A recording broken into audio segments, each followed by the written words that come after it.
Assalamualaikum warahmatullahi wabarakatuh. Selamat datang di channel Pesugihan Berantai, tempat di mana cerita-cerita gelap, perjanjian terlarang, dan kisah pesugihan yang tak masuk akal menjadi nyata. Di sini, kita akan mengupas kisah-kisah dari balik dunia yang tak terlihat, tentang mereka yang rela menukar segalanya demi kekayaan, kekuasaan, dan ambisi.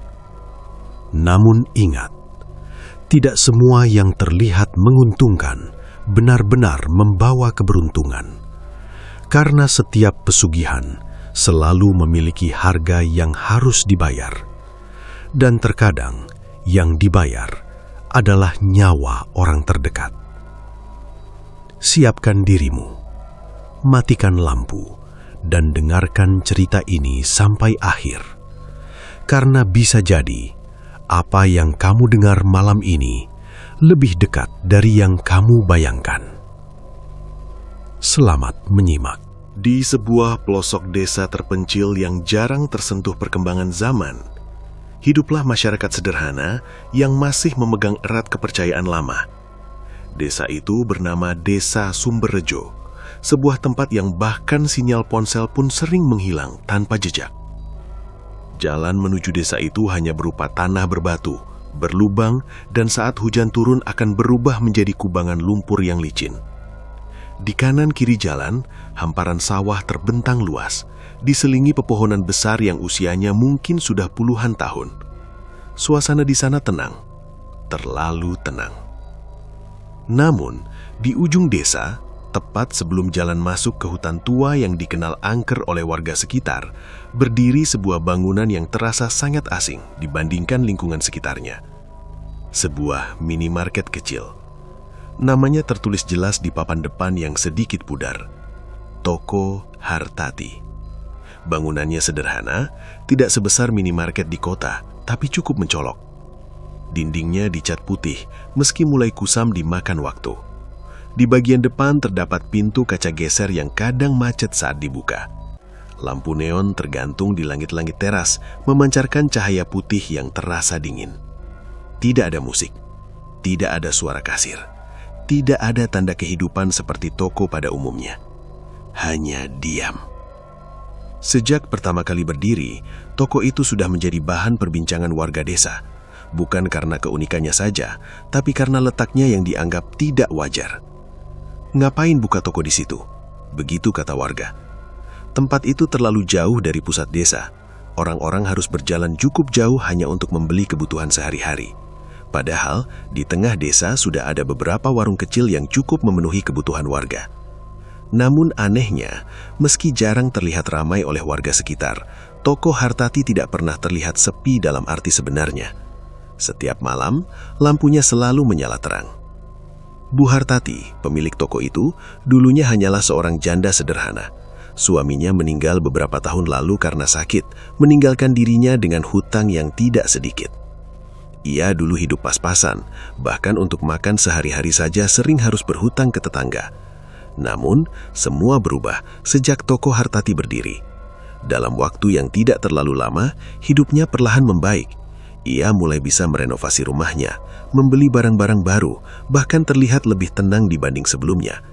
Hal itu tentu saja menimbulkan tanda tanya besar di benak warga. Dari mana uangnya? Bisik-bisik mulai terdengar. Namun setiap kali ditanya, Bu Hartati hanya tersenyum tipis. Rezeki sudah ada yang ngatur, jawabnya singkat. Suasana desa pada malam hari sangat berbeda dengan siang. Jika siang dipenuhi suara ayam, anak-anak bermain, dan aktivitas warga, maka malam berubah menjadi sunyi yang mencekam. Apalagi di daerah dekat hutan. Angin malam sering berhembus pelan, membawa suara dedaunan yang bergesekan. Sesekali terdengar suara burung malam atau hewan yang tidak jelas asalnya. Dan di tengah kesunyian itu, toko Hartati berdiri dengan lampunya yang tetap menyala terang. Seolah-olah ia menunggu sesuatu. Suatu malam, seorang pemuda desa bernama Randy pulang dari rumah temannya. Jam sudah menunjukkan hampir tengah malam. Langit gelap tanpa bulan. Jalan setapak yang ia lewati hanya diterangi lampu senter kecil dari ponselnya. Saat melewati ujung desa, langkahnya sedikit melambat. Dari kejauhan, ia melihat cahaya terang. Toko Hartati. Randy sebenarnya tidak terlalu memikirkan toko itu sebelumnya. Ia hanya tahu bahwa toko itu buka 24 jam, sesuatu yang sangat tidak biasa di desa kecil seperti ini. Perutnya tiba-tiba terasa lapar. Ia teringat belum makan sejak sore. Dengan langkah ragu, ia mendekati toko tersebut. Semakin dekat, suasana semakin aneh. Tidak ada suara. Tidak ada orang. Padahal lampu di dalam menyala terang, menerangi rak-rak yang tersusun rapi. Randy berdiri di depan pintu kaca. Ia bisa melihat bayangannya sendiri di sana. Mungkin lagi sepi. Gumamnya mencoba menenangkan diri. Ia mendorong pintu itu. Krek! Pintu itu terbuka dengan suara yang cukup keras memecah kesunyian malam. Saat ia melangkah masuk, udara dingin langsung menyergap tubuhnya. Bukan dingin biasa, tapi dingin yang membuat bulu kuduknya berdiri. Di dalam toko, semua terlihat normal.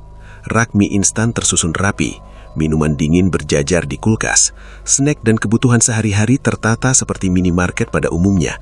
Namun, tidak ada kasir, tidak ada pegawai, tidak ada siapapun. "Halo?" panggil Randy pelan. Tidak ada jawaban. Ia melangkah perlahan ke dalam ruangan, matanya terus menyapu setiap sudut ruangan. Perasaan tidak nyaman mulai muncul, seolah-olah ia sedang diawasi. Ia mencoba mengabaikan perasaan itu dan berjalan ke rak mie instan. Tangannya meraih satu bungkus. Namun saat itu juga terdengar suara pelan. Suara tawa. Sangat pelan, hampir seperti bisikan. Randy membeku. Suara itu berasal dari arah belakang toko. Ia menelan ludah. Perlahan, ia menoreh. Lorong rak bagian belakang tampak lebih gelap dibandingkan bagian lain. Dan di sanalah, seolah-olah ada sesuatu. Randy tidak bisa melihat dengan jelas, tapi ia merasa ada seseorang berdiri di sana. Diam, mengawasi. "Halo?" Suaranya kali ini bergetar. Tidak ada jawaban. Namun suara tawa itu terdengar lagi. Lebih jelas, lebih dekat, dan kali ini tidak terdengar seperti manusia. Randy merasakan jantungnya berdegup sangat kencang. Tangannya mulai gemetar. Ia menjatuhkan mie instan yang dipegangnya. Tanpa berpikir panjang, ia berbalik dan lari keluar dari toko. Pintu kaca terbuka keras saat ia mendorongnya. Ia tidak berhenti, tidak menoleh. Ia terus berlari hingga sampai ke rumahnya. Malam itu, Randy tidak bisa tidur. Bayangan lorong gelap itu terus terlintas di pikirannya, dan suara tawa itu masih terngiang jelas di telinganya. Keesokan harinya, ia menceritakan kejadian itu kepada beberapa warga. Sebagian percaya, sebagian lagi menganggapnya hanya halusinasi karena takut. Namun sejak saat itu, tidak ada lagi warga yang berani masuk ke toko Hartati saat malam hari. Meski begitu, lampu toko itu tetap menyala setiap malam, tanpa pernah padam, tanpa pernah benar-benar sepi, dan tanpa disadari oleh siapapun. Dari balik kaca toko, seseorang atau sesuatu selalu berdiri diam, mengawasi setiap orang yang lewat, menunggu waktu yang tepat. Sejak kejadian yang dialami Randy malam itu, suasana desa Sumberjo terasa sedikit berubah. Bukan perubahan yang terlihat jelas, tapi lebih ke arah perasaan. Warga mulai menghindari jalan menuju ujung desa, terutama setelah matahari terbenam. Anak-anak yang biasanya masih bermain hingga maghrib, kini langsung masuk rumah begitu langit mulai gelap. Dan satu hal yang semakin sering jadi bahan pembicaraan, toko Hartati. Awalnya warga hanya menganggap cerita Randy sebagai ketakutan biasa. Mungkin ia hanya berhalusinasi karena suasana malam yang memang menyeramkan. Namun kejadian demi kejadian mulai memperkuat cerita itu. Pak Darto, seorang petani yang rumahnya tidak jauh dari jalan menuju toko, suatu malam terbangun karena ingin ke kamar mandi. Jam menunjukkan pukul 2 dini hari.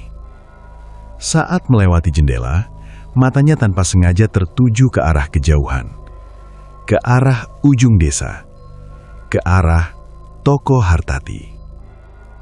Lampunya masih menyala terang, itu hal biasa. Tapi yang tidak biasa adalah ia melihat bayangan bergerak di dalam toko. Awalnya Pak Darto mengira itu Bu Hartati yang sedang merapikan barang. Namun setelah diperhatikan lebih lama, gerakan bayangan itu terasa aneh.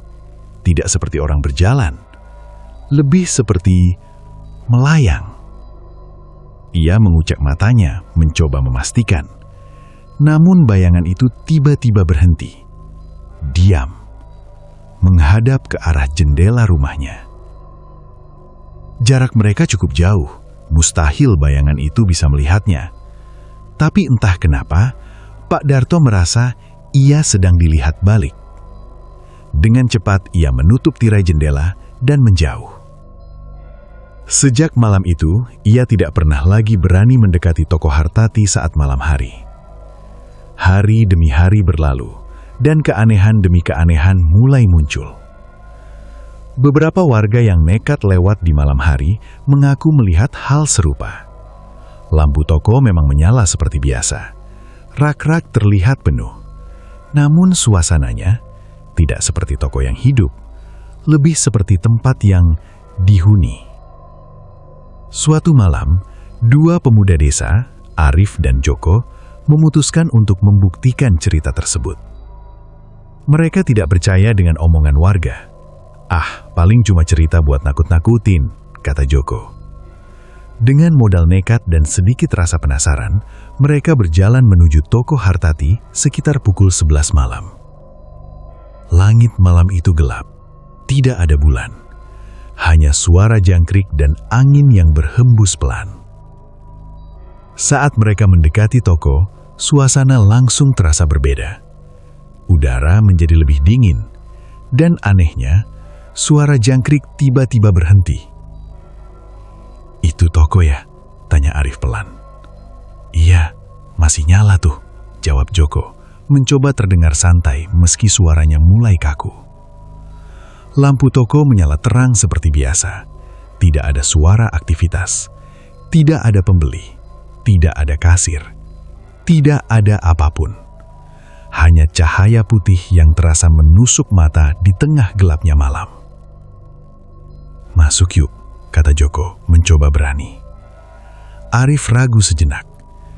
"Tapi kalau beneran ada apa-apa gimana?" "Ya, kita kaburlah." Mereka tertawa kecil, meski tawa itu terdengar dipaksakan. Perlahan mereka mendekati pintu kaca. Joko mendorongnya. Krek. Suara pintu terdengar lebih keras dari biasanya, seolah-olah tidak ingin dibuka. Begitu masuk, hawa dingin langsung menyelimuti tubuh mereka. Arif langsung merinding. "Dingin banget," bisiknya. "AC kali," jawab Joko cepat, meski ia sendiri tidak melihat ada AC di sana. Mereka berjalan perlahan di dalam toko. Rak-rak masih tertata rapi. Semua terlihat normal. Terlalu normal. "Halo, Bu Hartati?" panggil Joko. Tidak ada jawaban. Ia melangkah ke arah kasir. Kosong. Tidak ada orang.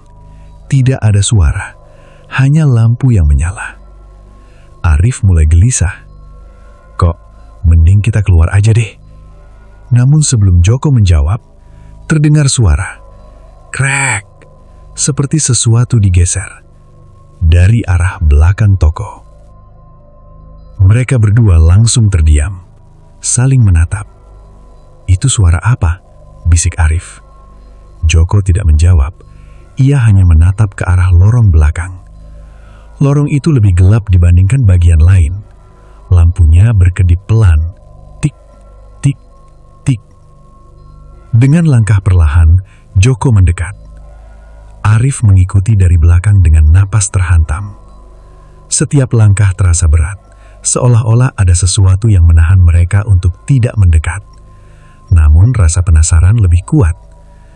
Saat mereka sampai di ujung lorong, mereka melihat sesuatu. Sosok. Seorang perempuan berdiri membelakangi mereka. Rambutnya panjang terurai hingga pinggang. Pakaiannya putih, tapi kusam. Tidak bergerak, diam. "Bu Hartati," panggil Joko dengan suara pelan. Sosok itu tidak menjawab, tidak bergerak. Arif mulai panik. "Kok, ayo balik." Namun saat itu juga, sosok itu bergerak. Perlahan, sangat perlahan. Lehernya mulai berputar. Bukan tubuhnya, hanya lehernya. Hingga akhirnya, wajahnya terlihat. Pucat, mata hitam kosong, dan senyum yang terlalu lebar. Tidak manusiawi. Arif menjerit keras. Joko mundur dengan tubuh gemetar. Namun yang paling mengerikan, sosok itu tidak berjalan. Ia melayang, perlahan mendekat. "Lari!" teriak Joko. Mereka berdua langsung berbalik dan berlari sekencang mungkin. Langkah mereka berantakan. Jantung mereka seperti mau meledak. Pintu kaca terlihat di depan. Mereka menerobos keluar tanpa melihat ke belakang. Saat sampai di luar, mereka jatuh tersungkur di tanah. Napas tersengal-sengal, tubuh gemetar hebat. Namun saat mereka menoleh ke arah toko, sosok itu sudah tidak ada. Lampu masih menyala. Toko terlihat normal kembali, seolah-olah tidak terjadi apa-apa. Sejak malam itu, Arif dan Joko tidak pernah lagi berani mendekati toko Hartati. Cerita mereka menyebar cepat ke seluruh desa. Dan kini, tidak ada lagi warga yang berani mendekat ke sana saat malam hari. Namun yang paling aneh, meski tidak ada pembeli dari warga desa, toko itu tetap berjalan. Barang tidak pernah habis, lampu tidak pernah mati, dan setiap tengah malam, kadang terlihat siluet orang keluar masuk toko. Padahal, tidak ada satupun warga yang mengaku pernah ke sana. Dan jauh di dalam toko itu, di antara rak-rak yang sunyi, sosok perempuan berambut panjang itu masih berdiri, tersenyum, menunggu. Sejak kejadian yang dialami Randy, lalu disusul oleh Arif dan Joko, suasana desa Sumberrejo berubah drastis. Jika sebelumnya warga hanya merasa aneh dengan keberadaan toko Hartati, kini perasaan itu berubah menjadi ketakutan yang nyata. Tidak ada lagi yang berani mendekati toko itu saat malam hari. Bahkan di siang hari pun, hanya segelintir orang yang berani lewat di depannya. Namun, di balik ketakutan itu, muncul satu pertanyaan yang semakin sering dibicarakan secara diam-diam. Siapa yang sebenarnya bekerja di sana? Awalnya warga sempat melihat beberapa orang asing datang ke desa. Biasanya mereka datang sendiri-sendiri, membawa tas kecil, dan langsung menuju toko Hartati. Bu Hartati selalu mengatakan bahwa mereka adalah karyawan baru. Buat bantu-bantu di toko, katanya dengan senyum tipis. Warga tidak terlalu curiga saat itu, karena memang mengurus minimarket sendirian tentu tidak mudah. Namun ada satu hal yang mulai terasa janggal. Tidak pernah ada yang melihat karyawan itu keluar dari toko. Tidak pernah. Bu Sarmi, seorang penjual sayur yang setiap pagi lewat di depan toko, pernah memperhatikan hal itu. Ia ingat betul, beberapa hari sebelumnya ia melihat seorang gadis muda masuk ke toko Hartati. Wajahnya pucat, tapi terlihat seperti orang kota. Namun keesokan harinya, gadis itu tidak terlihat keluar. Hari berikutnya juga tidak. Dan hari-hari setelahnya, tidak pernah lagi terlihat. Paling sudah pulang, pikir Bu Sarmi saat itu. Namun entah kenapa, perasaan tidak enak terus mengganggunya. Beberapa minggu kemudian, hal serupa terjadi lagi. Kali ini seorang pria. Ia datang sore hari, sempat terlihat berbincang dengan Bu Hartati di depan toko, lalu masuk ke dalam. Dan seperti sebelumnya, ia tidak pernah terlihat keluar. Desas-desus mulai menyebar.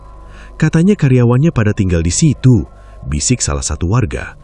Tapi masa ia nggak pernah keluar sama sekali? Makannya gimana? Tidurnya di mana? Tidak ada yang tahu pasti.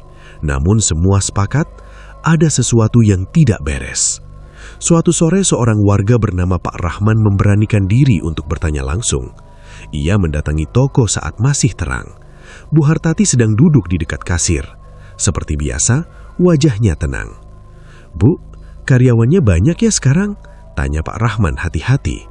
Bu Hartati tersenyum. "Iya, lumayan buat bantu-bantu." "Orangnya pada dari luar ya?" "Iya, dari jauh," jawabnya singkat. Pak Rahman mengangguk, namun ia belum puas. "Kalau malam, mereka pada di dalam semua." Bu Hartati tidak langsung menjawab. Ia hanya menatap Pak Rahman beberapa detik, tatapan yang sulit dijelaskan. Datar, kosong, namun terasa dalam. "Mereka selalu ada di sini," jawabnya akhirnya. Suara Bu Hartati terdengar pelan, terlalu pelan, seolah bukan jawaban biasa. Pak Rahman merasakan bulu kudutnya berdiri. Ia memaksakan senyum. "Ya sudah Bu, saya cuma tanya-tanya saja." Ia segera pamit dan pergi. Namun sejak saat itu, ia tidak pernah lagi berani mendekati toko. Hari-hari berlalu dan jumlah karyawan yang datang ke toko Hartati semakin bertambah. Namun tidak satu pun dari mereka yang pernah terlihat keluar. Hingga suatu hari, seorang ibu dari desa sebelah datang ke Sumberrejo. Wajahnya panik, matanya sembab seperti habis menangis. Ia bertanya ke setiap orang yang ditemui. "Mbak, lihat anak saya nggak? Dia katanya kerja di minimarket sini." Warga saling berpandangan. Perasaan tidak enak mulai muncul. Ibu itu kemudian dibawa ke depan toko Hartati. Begitu melihat bangunan itu, wajahnya langsung berubah. Itu tempatnya. Anak saya bilang kerja di sini." Warga mulai berkumpul. Beberapa dari mereka berani memanggil Bu Hartati. Tak lama Bu Hartati keluar dari dalam toko. Wajahnya tetap tenang seperti biasa.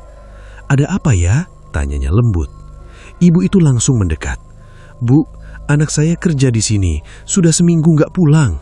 Bu Hartati terdiam sejenak, lalu tersenyum tipis. "Ah, mungkin dia sudah pulang, Bu. Saya tidak tahu." Jawaban itu membuat suasana menjadi hening. Warga mulai gelisah. "Tapi dia bilang kerja di sini." Suara ibu itu bergetar. Bu Hartati tetap tersenyum. "Saya tidak pernah memaksa siapapun untuk tinggal." Kalimat itu terasa janggal, sangat janggal. Ibu itu mulai menangis, namun tidak ada yang bisa dilakukan. Tidak ada bukti, tidak ada yang benar-benar tahu apa yang terjadi. Akhirnya ibu itu pulang dengan hati hancur. Namun sejak kejadian itu, ketakutan warga berubah menjadi kecurigaan yang lebih dalam. Beberapa pemuda desa mulai berdiskusi. "Kita harus cek ke dalam," kata salah satu dari mereka. "Tapi kalau beneran ada apa-apa, ya masa kita diam aja?" Mereka merencanakan sesuatu. Sebuah rencana untuk masuk ke toko Hartati. Bukan sebagai pembeli, tapi untuk mencari kebenaran. Malam yang ditunggu akhirnya tiba. Langit gelap tanpa bintang. Angin berhembus pelan. Suasana terasa lebih dingin dari biasanya. 3 pemuda, Bima, Raka, dan Doni berjalan menuju toko. Dengan senter di tangan dan keberanian yang setengah dipaksakan. Saat mereka mendekati toko, lampu masih nyala seperti biasa. Terang, terlalu terang. Namun kali ini, mereka mendengar sesuatu. Bukan tawa, bukan langkah kaki. Suara berbisik, banyak suara, seperti beberapa orang berbicara bersamaan, namun tidak jelas, tidak bisa dimengerti. Bima menghentikan langkahnya. "Kalian dengar itu?" Raka mengangguk pelan. Doni mulai gemetar. Bisikan itu terdengar dari dalam toko, semakin jelas, semakin banyak, seolah-olah ada banyak orang di dalam sana. Padahal tidak ada satupun warga desa yang berani masuk. Dengan perlahan, mereka mendekati pintu.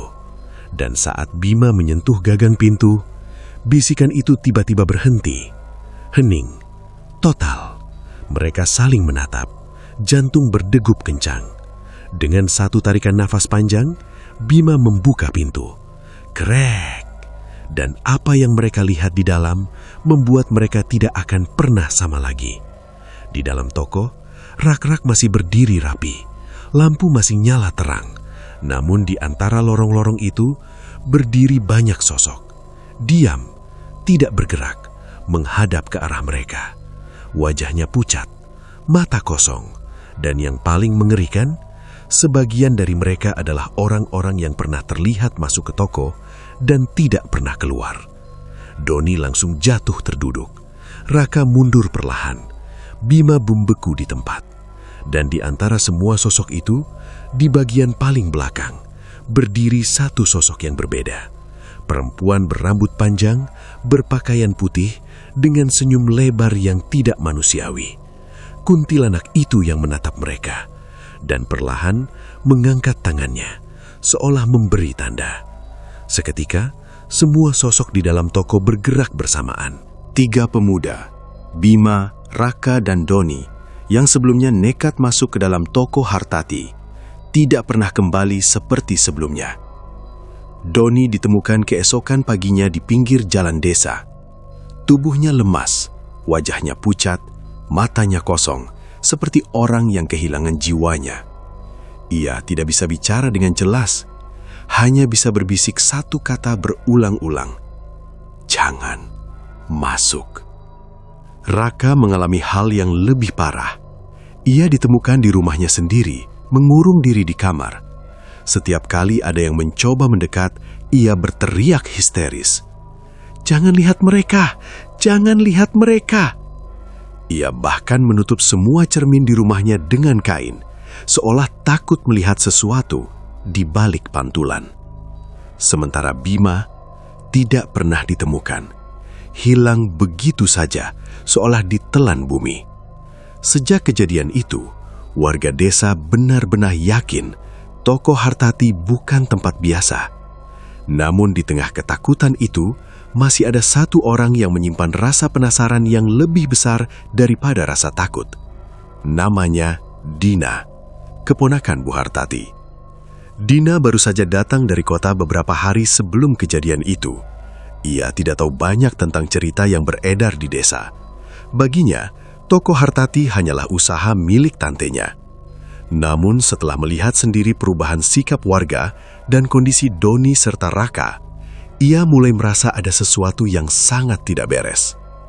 Tan, sebenarnya toko ini kenapa sih? Tanya Dina suatu sore. Bu Hartati yang sedang duduk di depan toko hanya tersenyum. Cuma toko biasa, Din. Kalau biasa, kenapa orang-orang pada takut? Bu Hartati tidak langsung menjawab. Ia hanya menatap ke arah jalan yang sepi, lalu berkata pelan, "Orang desa kadang suka berlebihan." Jawaban itu tidak memuaskan, justru membuat Dina semakin curiga. Hari demi hari, Dina mulai memperhatikan hal-hal kecil, hal-hal yang sebelumnya tidak ia sadari, seperti tidak pernah ada transaksi nyata di siang hari, kasir jarang dipakai, namun uang di laci selalu bertambah. Barang di rak tidak pernah berkurang, tapi juga tidak pernah habis, seolah selalu ada yang mengisi kembali tanpa terlihat. Dan yang paling aneh, setiap malam, sekitar pukul 12 lewat, suasana toko berubah. Udara menjadi dingin, lampu terasa lebih redup meski tetap menyala terang, dan kadang terdengar suara langkah kaki, padahal tidak ada siapapun. Dina mulai sering terbangun di malam hari. Ia menginap di rumah Bu Hartati yang letaknya tidak jauh dari toko. Setiap tengah malam, ia selalu mendengar sesuatu. Suara pintu terbuka, langkah kaki pelan, dan bisikan. Awalnya ia mencoba mengabaikan, namun suatu malam rasa penasarannya memuncak. Jam menunjukkan pukul 1.30. Dina terbangun. Suasana rumah gelap, hanya suara angin di luar.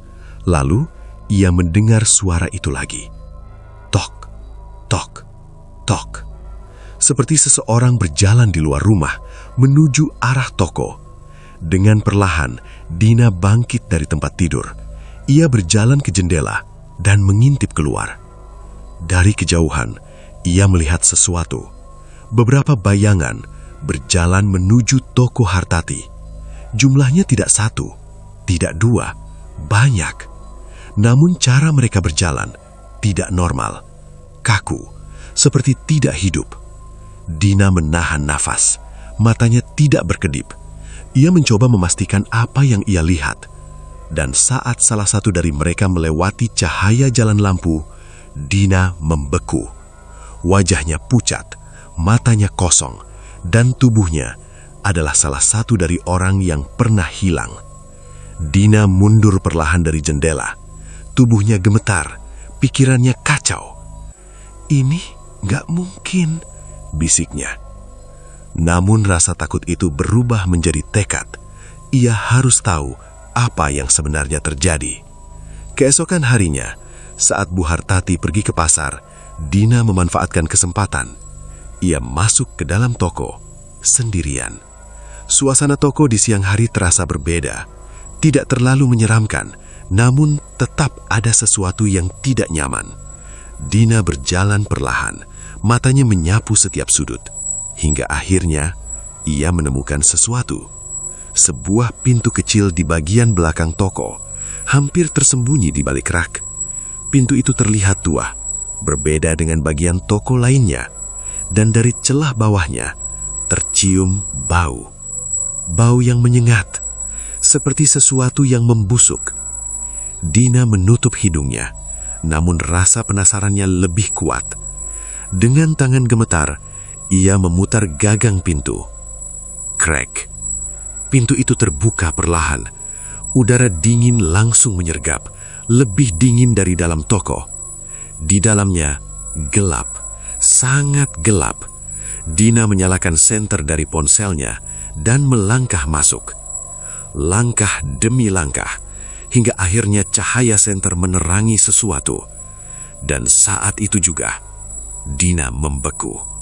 Di lantai, terdapat banyak bekas noda hitam, seperti darah yang sudah mengering. Di sudut ruangan, ada sesajen, bunga layu, dupa yang sudah habis terbakar, dan kain putih tergantung.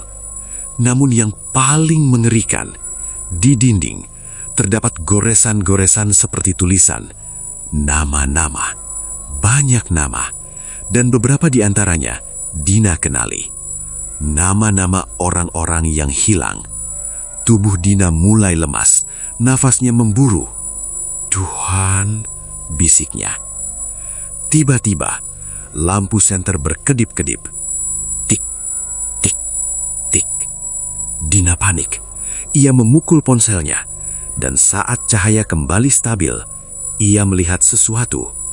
Di ujung ruangan, sosok perempuan berambut panjang, membelakanginya, diam, tidak bergerak. Dina tidak berani bernafas. Perlahan, sosok itu mulai bergerak. Lehernya berputar, sangat pelan, hingga akhirnya wajahnya terlihat pucat, mata hitam, dan senyum yang terlalu lebar. Dina berteriak keras, dan saat itu juga lampu senter mati. Kegelapan total. Namun di tengah kegelapan itu, Dina masih bisa mendengar suara tawa dekat sekali, tepat di belakangnya. Ia tidak tahu berapa lama ia berada di dalam gudang itu. Waktu terasa berhenti. Tubuhnya kaku, napasnya tercekat, dan pikirannya kosong. Yang ia ingat hanya satu, wajah itu. Wajah perempuan dengan senyum yang terlalu lebar dan mata hitam kosong yang seolah menelan cahaya. Ketika Dina akhirnya sadar, ia sudah berada di luar gudang, duduk di lantai toko. Napasnya terengah-engah, tubuhnya basah oleh keringat dingin. "Din, kamu kenapa?" Suara itu membuatnya tersentak.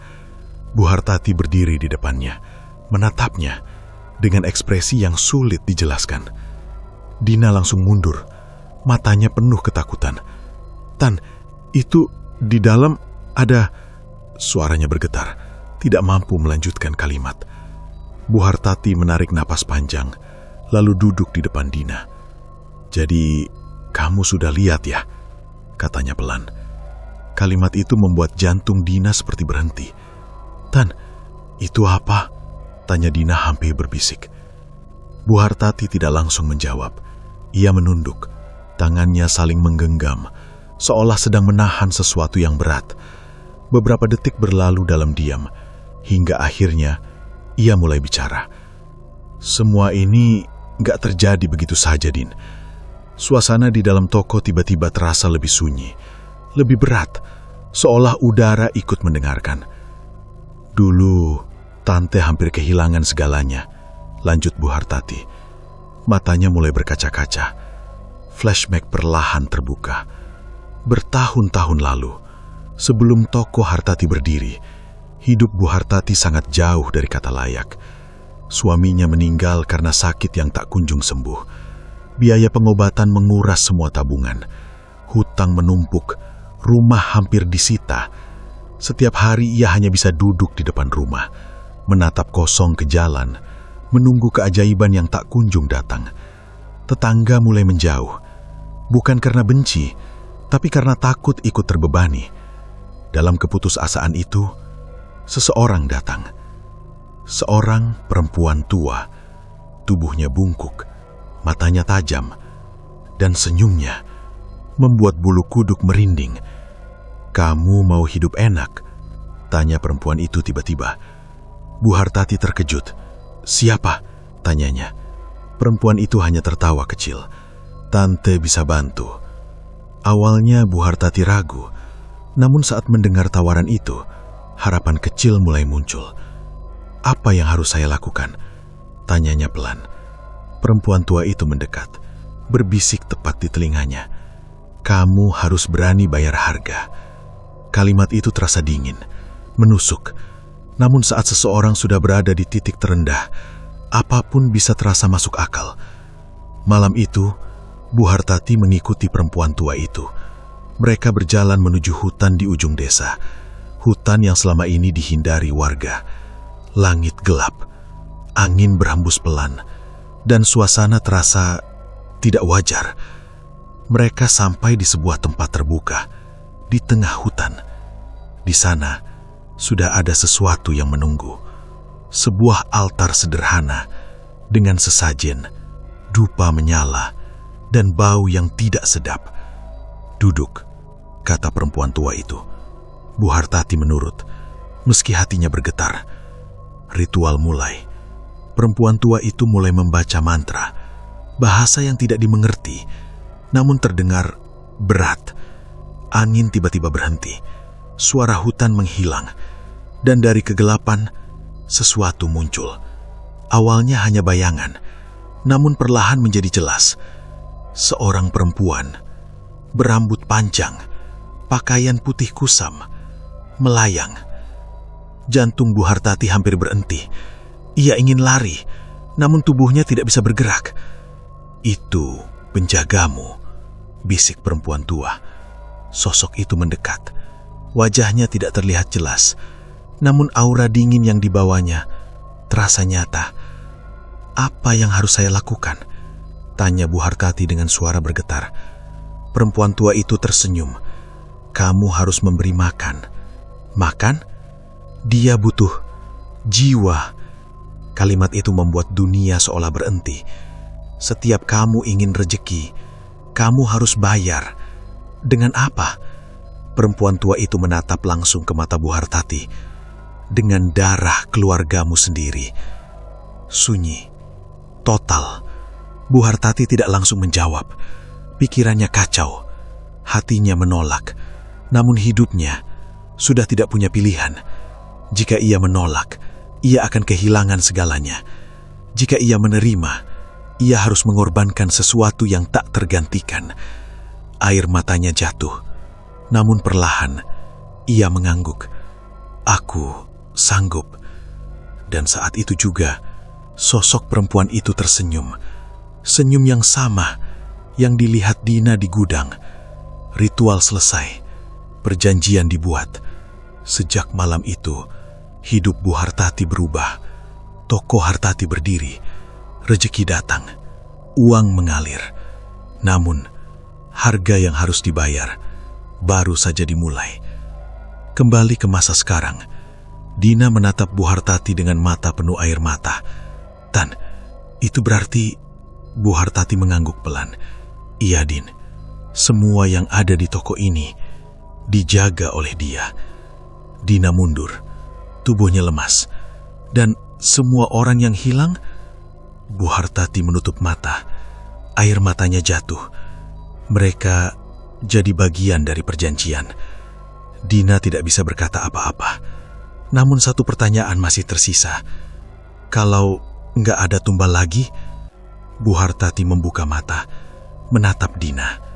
Tatapan itu berbeda, lebih gelap, lebih dalam. Dan tanpa Dina sadari, di balik rak toko, seseorang sedang berdiri, mengawasi mereka dengan senyum yang perlahan melebar. Angin sore berhembus pelan di desa Sumberrejo. Namun di dalam rumah Bu Hartati, udara terasa jauh lebih berat.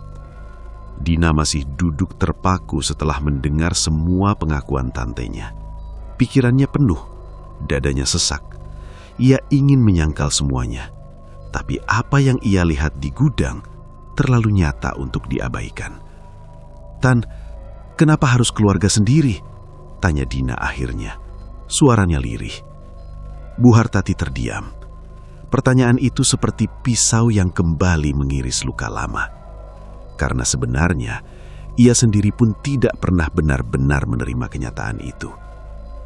"Karena itu syaratnya," jawabnya pelan. Namun jawaban itu terasa hampa. Tidak cukup. Tidak masuk akal. Dina menggeleng. "Enggak, pasti ada cara lain." Bu Hartati menatapnya. Matanya merah. Namun di dalamnya ada sesuatu yang lain. Penyesalan dan ketakutan. Ada satu hal yang Tante pelajari sejak malam itu, Din. Suasana menjadi hening. Kalau sudah buat perjanjian, tidak ada jalan kembali. Dina menelan ludah. Dan tanpa diminta, Bu Hartati mulai menceritakan hal yang selama ini ia kubur dalam-dalam.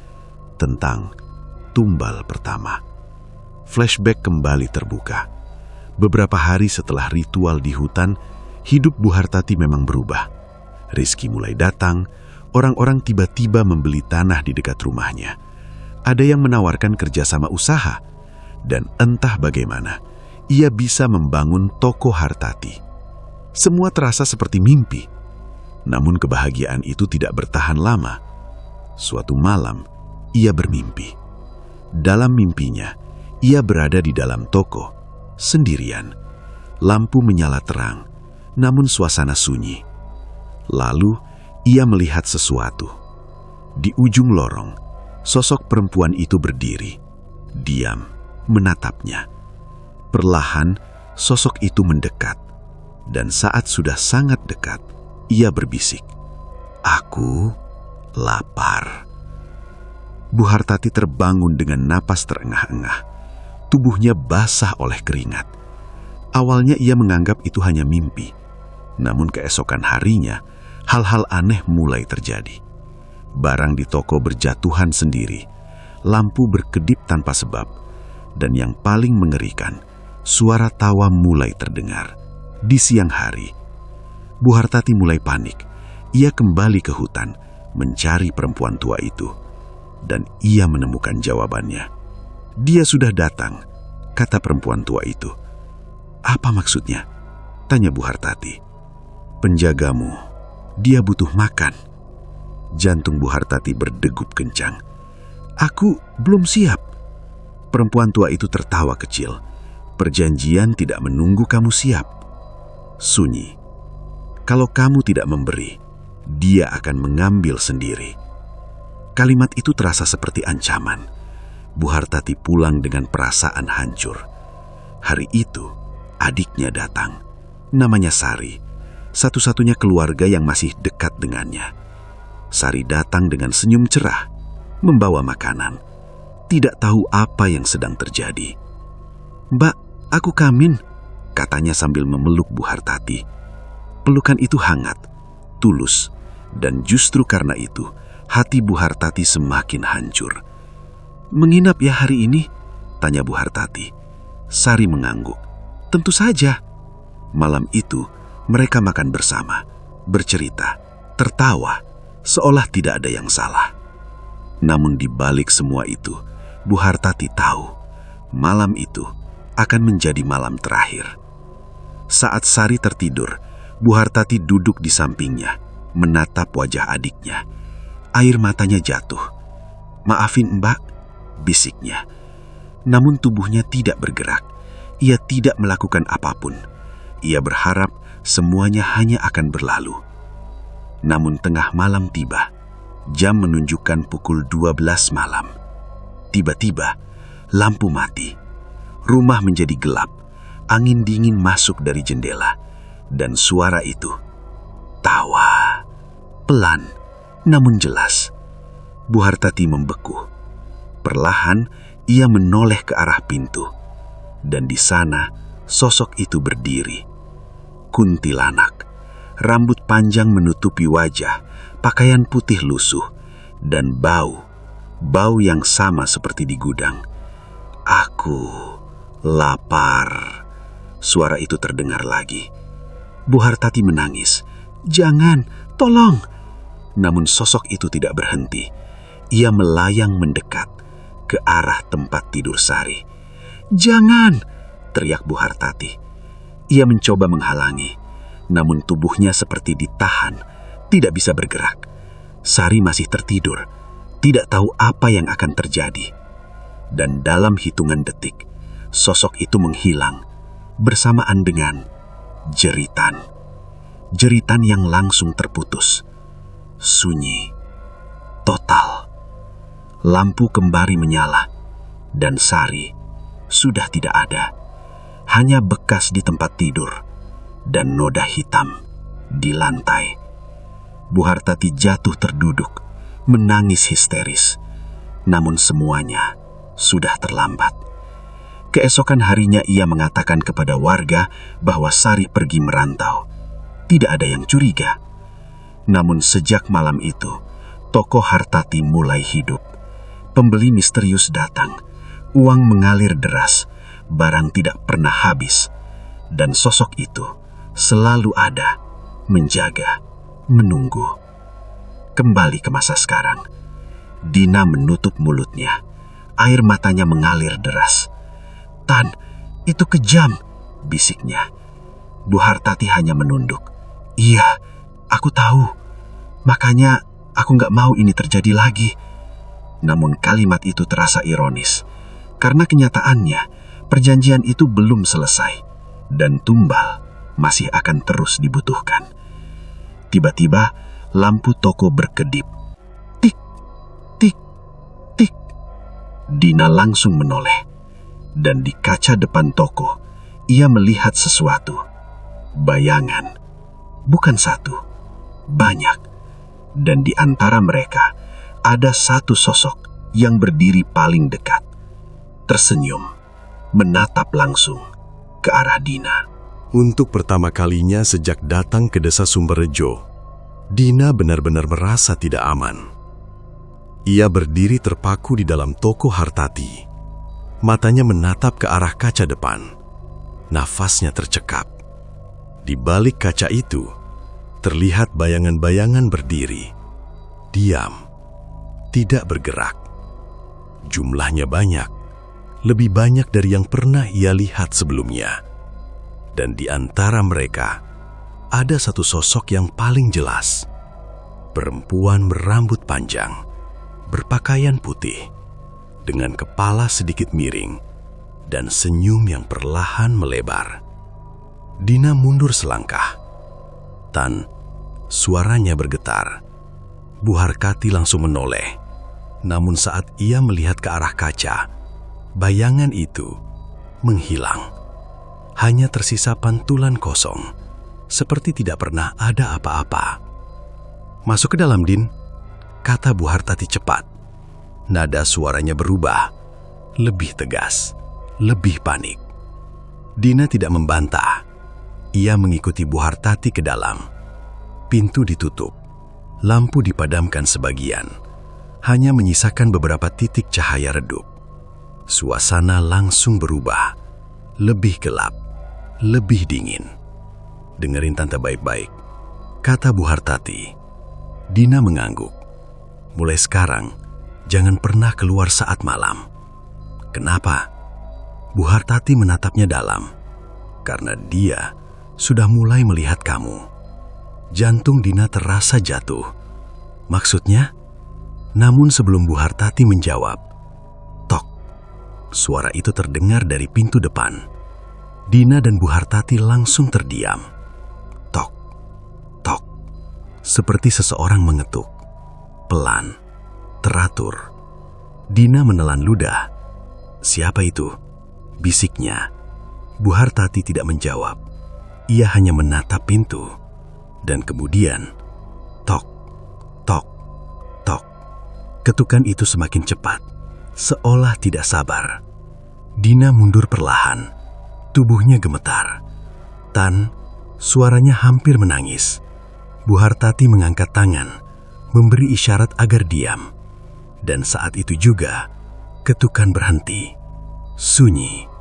Namun beberapa detik kemudian, trek, suara gesekan, seperti kuku, menggaruk pintu kaca. Perlahan, Dina menutup mulutnya, menahan jeritan. Suara itu semakin jelas. Grek, grek, dan tiba-tiba, brak. Pintu bergetar keras. Dina refleks memeluk Bu Hartati. "Aku gak kuat, Tan," katanya sambil menangis. Bu Hartati memejamkan mata. Dia sudah mulai minta lagi. Kalimat itu seperti petir. "Apa maksudnya?" tanya Dina dengan suara bergetar.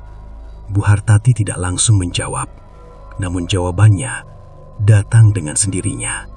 Dari dalam toko, lampu tiba-tiba berkedip. Tik, tik, tik. Dan suhu ruangan turun drastis. Dina bisa melihat nafasnya sendiri. Udara menjadi berat. Dan dari arah lorong belakang, terdengar langkah. Pelan. 1, 2, 3. Dina menoleh perlahan.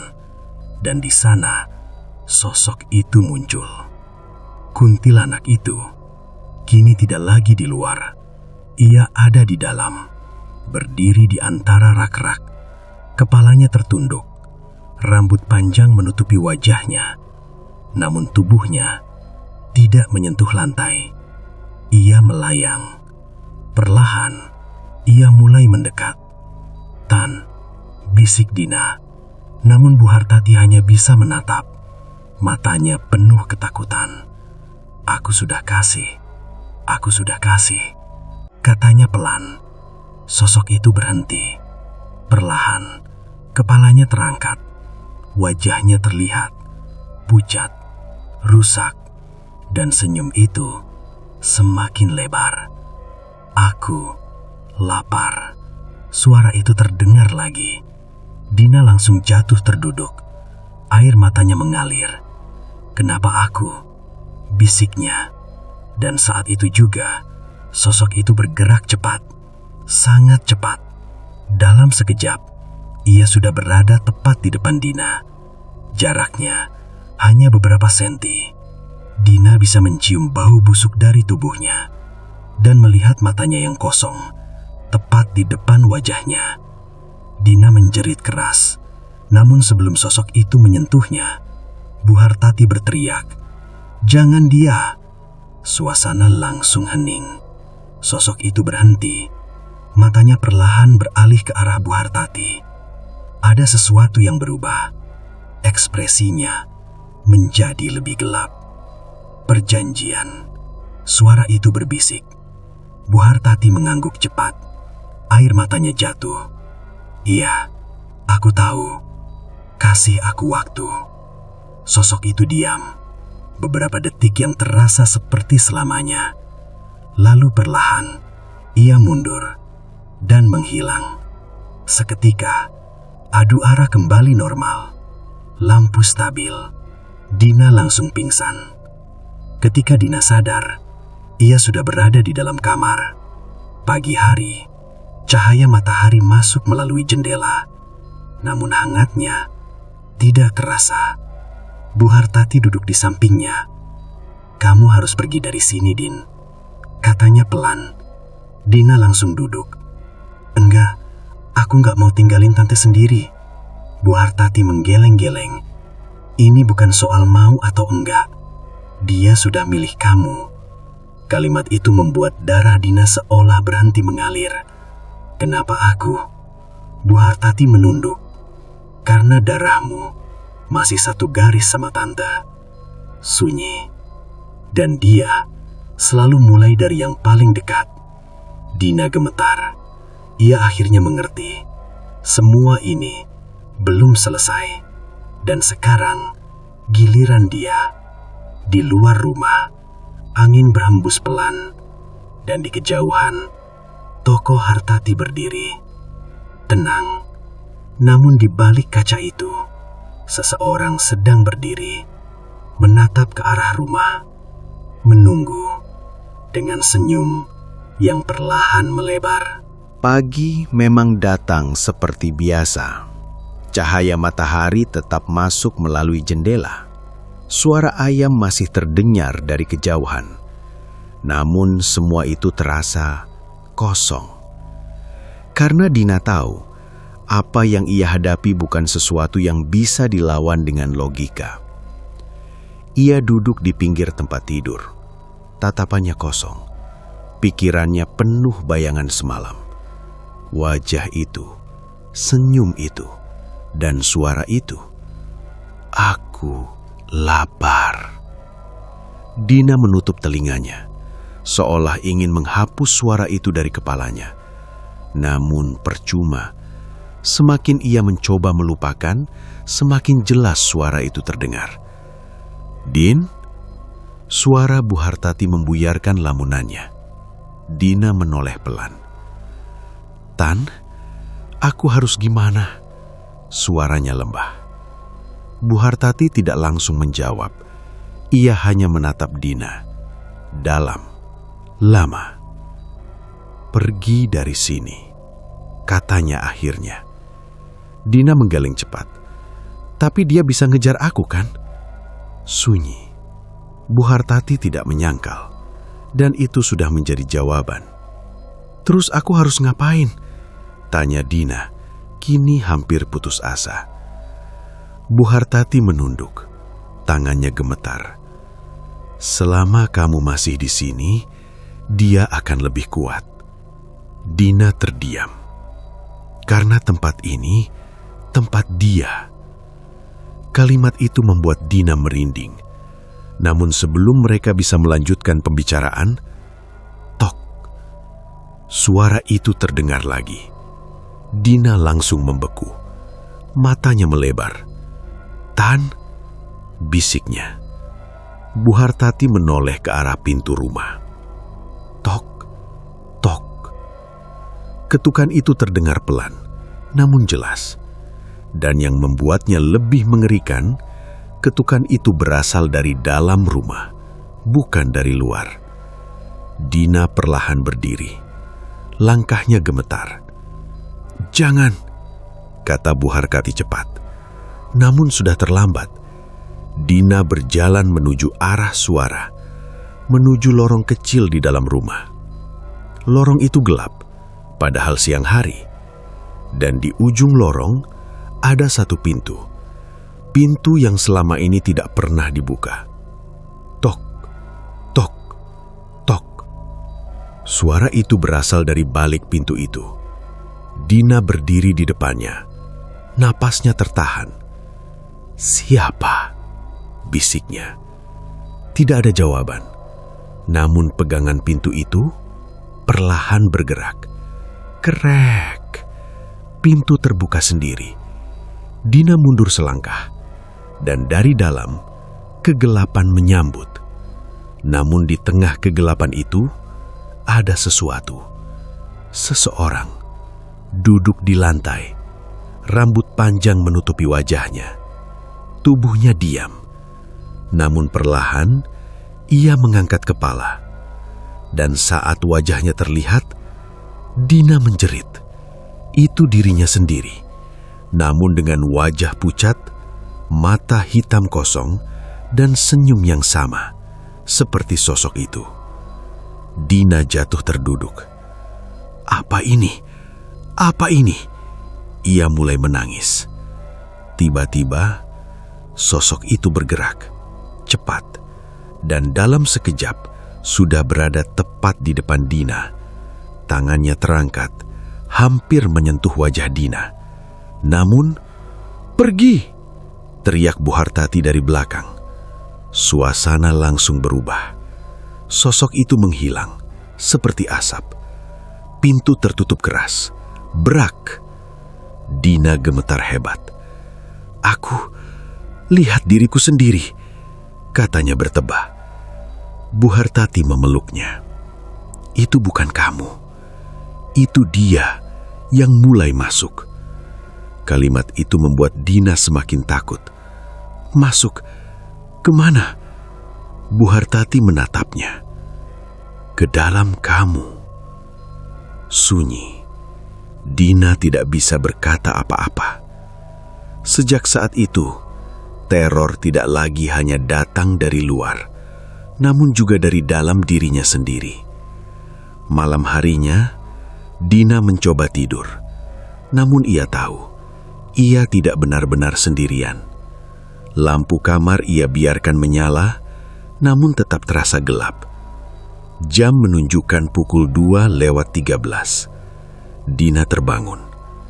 Ia merasa ada sesuatu. Dan benar saja, di sudut kamar ada seseorang. Duduk, diam, menghadap ke arahnya. Dina tidak berani bergerak. "Tan," bisiknya pelan. Tidak ada jawaban.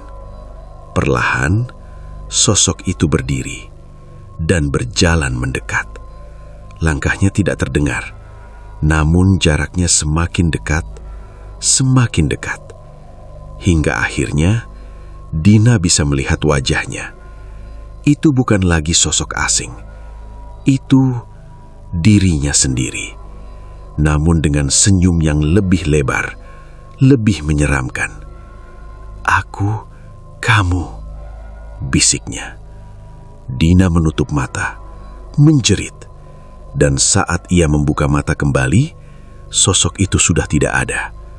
Namun di cermin, ia melihat sesuatu. Refleksinya tidak bergerak, masih tersenyum. Padahal Dina tidak. Dina mundur perlahan. Air matanya jatuh. "Dia ada di aku," bisiknya. Di luar kamar, angin malam berhembus. Dan dari arah toko Hartati, terdengar tawa. Pelan, namun cukup jelas untuk membuat siapapun yang mendengarnya tidak akan pernah bisa tidur dengan tenang lagi. Malam semakin dalam. Namun bagi Dina, waktu terasa berhenti. Ia duduk di sudut kamar, memeluk lututnya. Tatapannya kosong.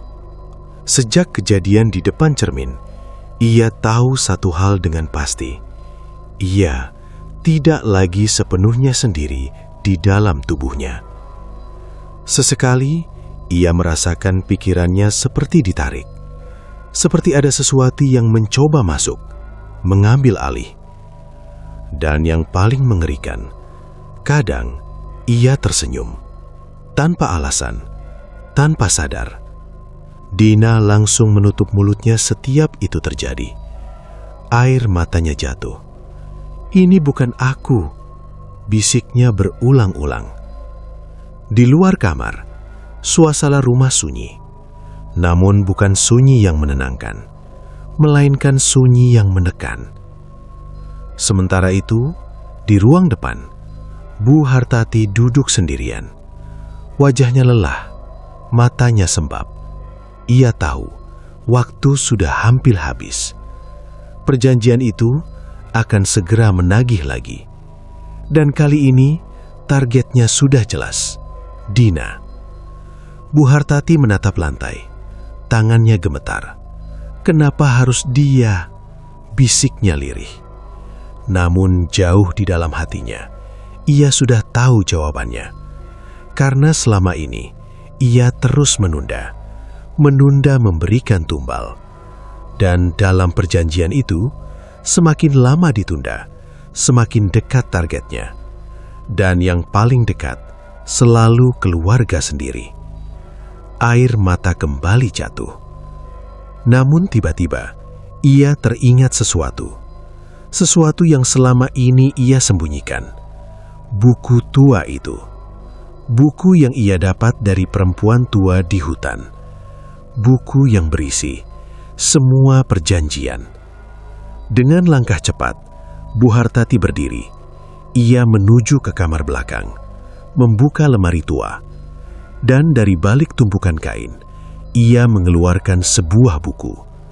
Sampulnya hitam, kusam, seperti sudah sangat lama. Tangannya gemetar saat membukanya. Halaman pertama berisi tulisan aneh. Tidak bisa dibaca. Namun semakin ke belakang, tulisan itu berubah menjadi nama-nama, daftar panjang, nama orang-orang yang sudah menjadi tumbal. Sari, adiknya, beberapa nama lain yang tidak dikenal warga. Namun semuanya pernah datang ke toko Hartati. Dan di halaman terakhir, ada satu nama yang belum dicoret. Dina. Buhartati menutup mulutnya. Tangisnya pecah. Tidak, tidak. Ia menggeleng. Namun saat ia mencoba menutup buku itu, halamannya terbuka sendiri. Dan tulisan di bawah nama Dina muncul perlahan, seolah ditulis oleh sesuatu yang tidak terlihat. Segera. Udara di dalam ruangan langsung berubah dingin, dan di belakangnya terdengar suara, "Aku lapar." Buhartati membeku. Perlahan ia menoleh, dan di sana sosok itu berdiri. Kuntil anak, lebih jelas dari sebelumnya, lebih dekat, lebih nyata. Matanya menatap langsung ke arah Buhartati. "Waktumu habis." Suara itu tidak keras, namun terasa menggema di seluruh ruangan. Buhartati jatuh berlutut. "Jangan, tolong," ia menangis. "Ambil aku saja." Sosok itu tersenyum, namun senyum itu tidak berubah. Perjanjian. Hanya satu kata, namun cukup untuk menjelaskan semuanya. Buhartati terdiam. Ia tahu perjanjian tidak bisa diubah, tidak bisa ditukar, tidak bisa dibatalkan, dan yang paling mengerikan, tidak bisa dilawan.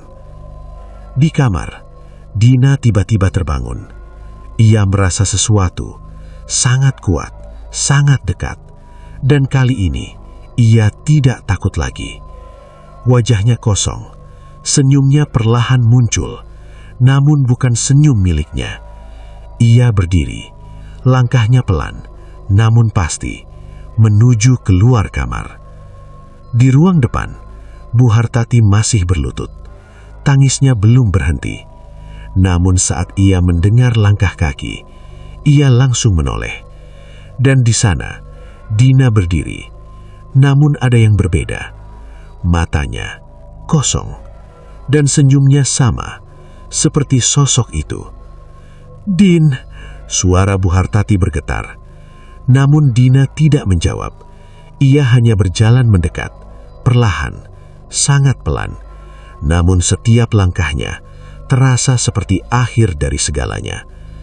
"Din, lawan, kamu bisa," kata Buhartati sambil menangis. Namun Dina hanya berhenti di depan Buhartati, menunduk sedikit, lalu berbisik, "Aku lapar." Air mata Buhartati mengalir deras. "Jangan, kamu bukan dia."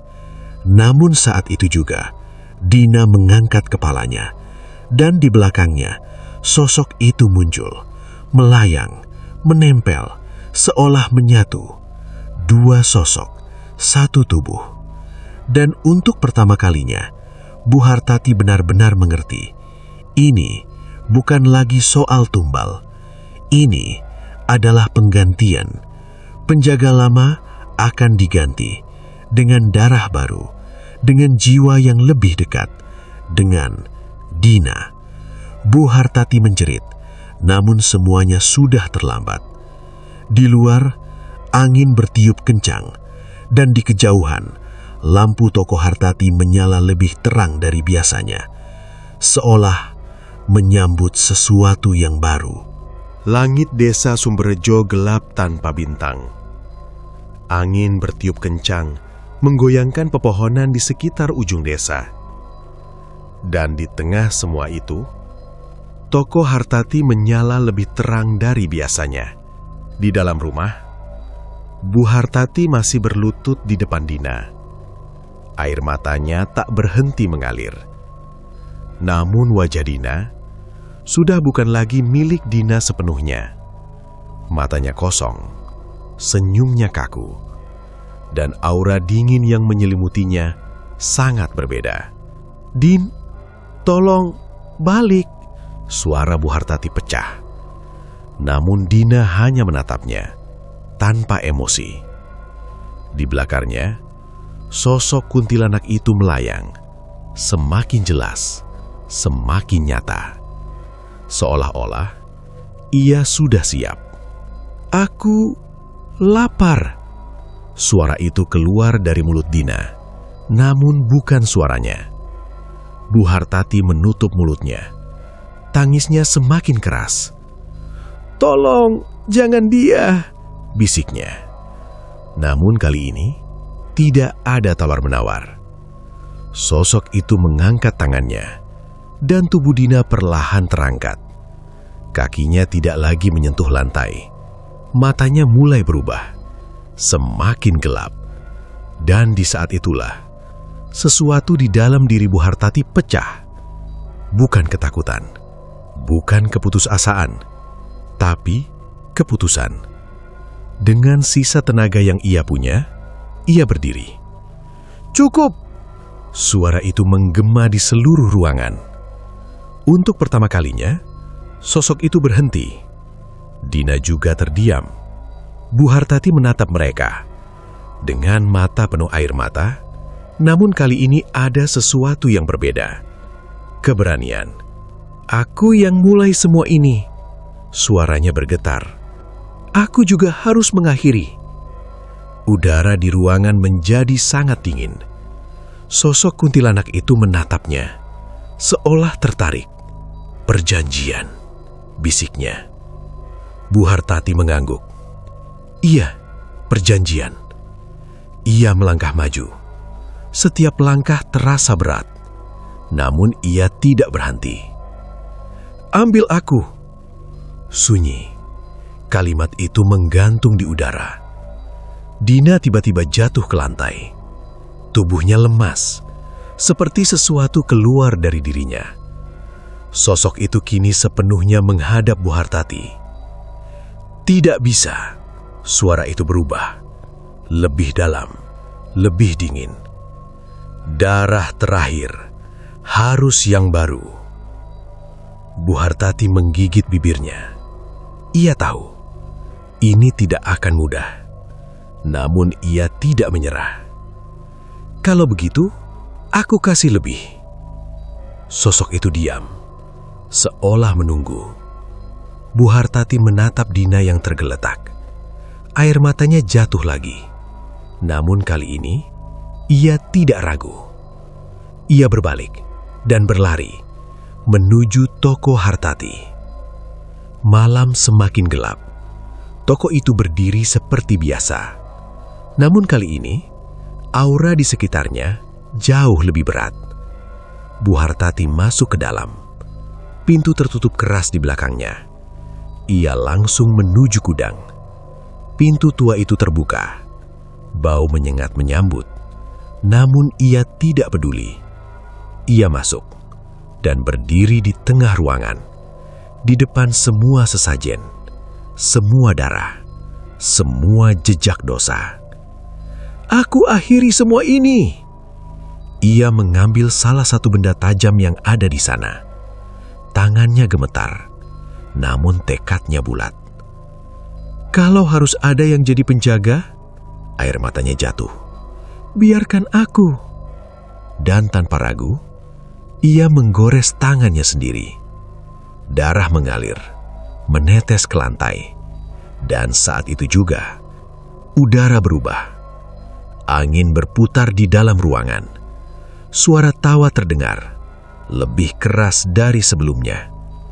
Sosok itu muncul, namun kali ini tidak lagi di belakang, di depan, sangat dekat.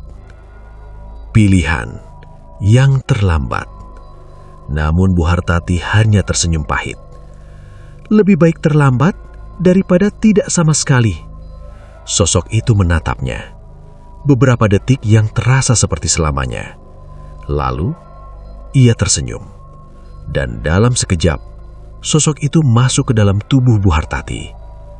Jeritan terdengar, panjang, menyayat. Dan kemudian, sunyi. Keesokan harinya, Desa Sumberjo gempar. Toko Hartati ditemukan terbuka, namun kosong. Rak-rak berantakan, lampu mati. Tidak ada satupun barang tersisa. Seolah-olah toko itu tidak pernah ada. Di dalam gudang ditemukan noda darah. Namun, tidak ada tubuh. Tidak ada Bu Hartati. Tidak ada apapun. Dina ditemukan di depan toko. Pingsan, namun selamat. Saat sadar, ia tidak mengingat apa-apa. Hanya satu hal. Ia selalu merasa dingin. Dan kadang, tanpa sadar, ia tersenyum sendiri. Bulan-bulan berlalu. Toko Hartati kini terbengkalai. Dindingnya retak. Pintu berkarat. Tidak ada yang berani mendekat. Namun warga desa bersumpah, setiap tengah malam, lampu toko itu kadang menyala.